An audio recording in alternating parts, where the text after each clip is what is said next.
Elena never thought love could turn against her. Not after everything she gave up for Peter. They met at a friend's wedding in Lagos, a normal Saturday that changed her life forever. He was calm, handsome, and spoke with confidence that drew attention. She was reserved, polite, the kind of woman raised on faith, discipline, and prayer. From that day, he never stopped calling. Every morning, every night. "Have you eaten? I miss you already. You're the woman I've been waiting for." In less than a year, their love became a rhythm. They prayed together, planned together, and promised forever. 2 years later, Peter proposed in grand style, a private dinner on a rooftop in Maldives. Violin playing softly, petals on the floor, a camera crew hiding in the corner.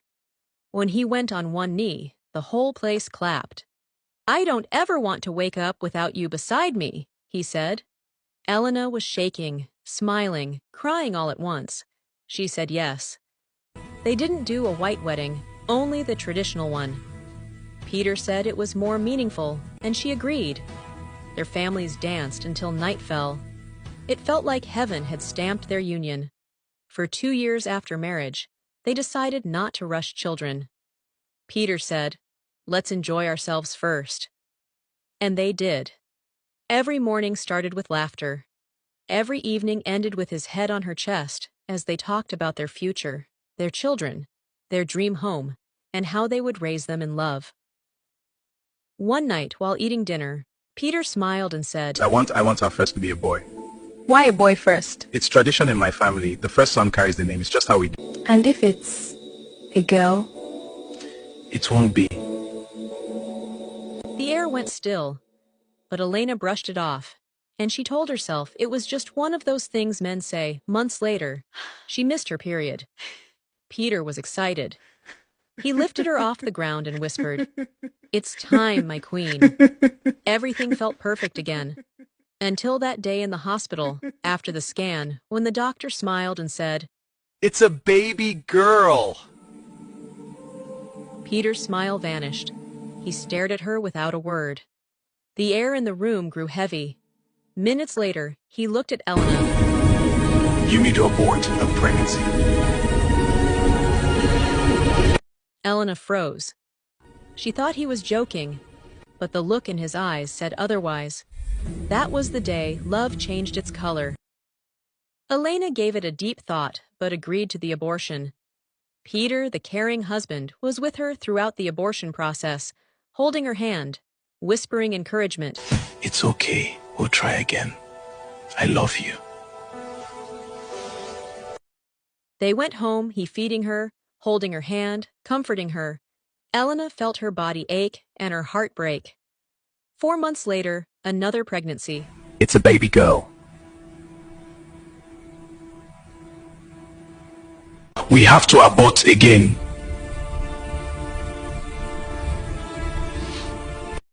But these repeated pregnancies and losses slowly began to cast shadows over their home. The once lively laughter faded. Tension grew like smoke curling around them. Then came the 2 miscarriages. Elena tried to hide her fear, her sorrow. Peter comforted her, but the weight of disappointment pressed on both of them. He never told his mother about the abortions. The losses were all said to be miscarriages. Mrs. Adebayo, ever watchful and traditional, pressed for grandchildren, unaware of the true struggles. Intenses. I need a grandchild, no more miscarriage. It's been 5 years. Elena loved Peter deeply. She endured, she obeyed, and she tried to survive the growing bitterness. But the cracks in their once perfect home were widening. And Elena knew this was only the beginning, but deep inside, she could feel the cracks forming. Their once perfect marriage was slowly bleeding, and no one could see it but her. And Elena knew this was only the beginning of a storm she was not prepared for. Elena's 3rd pregnancy came with both hope and fear. It was a girl again, but this time she refused to abort. I won't abort this. I want a child. This is the number 5 pregnancy. The man who once held her like she was the center of his world began to change. I forbid a girl. Give me a baby boy. His love grew cold. His words became sharp and slowly. Their home turned into a battlefield. Every day brought a new argument. Every silence felt like punishment. Elena wanted to tell her parents, but shame held her back. Still, Elena wanted peace. She wanted love.